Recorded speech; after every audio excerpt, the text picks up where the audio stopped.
Предизборната кампања, која денеска влезе во финална фаза, аналитичарите ја оценуваат како една од најслабите во последните изборни циклуси. Според Благојче Атанасовски и Мерсел Билјали, политичките партии наместо на идеја и програми се фокусирале на меѓусебни обвинувања и лични напади. Двајцата се согласни дека кампањата ја изоставила јасната порака, што би ги мотивирала гласачите.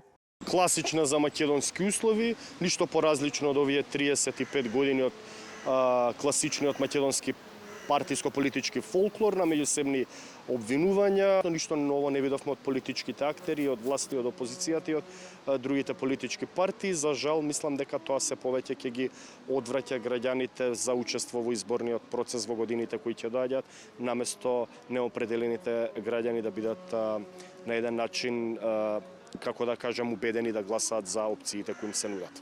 За жал, ние секоја година имаме послаба кампања. Имено некако се движиме во спротивна насока. Наместо да покажуваме напредок, луѓе да се информираат за сето што се нуди, што треба се направи, се иде на лични дисквалификации, обвинувања и сето ми наликува на детски навивачки спорт. За жал, тоа си е наша реалност. Во македонскиот блок, за жал, и таму не видовме некоја здрава кампања. И покрај бледата кампања, аналитичарите очекуваат интересна изборна битка во неколку општини. Најголем фокус, велат, ќе биде насочен кон Карпош, Центар, Ѓурче Петров и Струмица.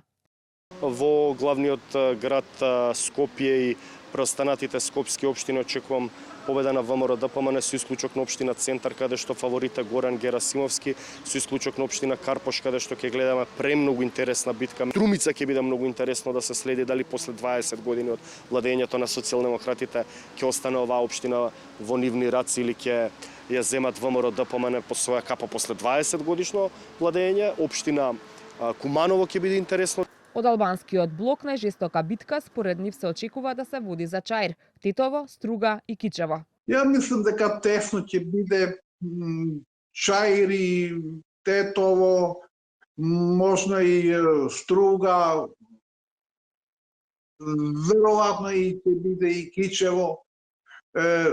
Другите општини мислам дека отприлike може да се знае унапред дека во чија полза ќе заврши.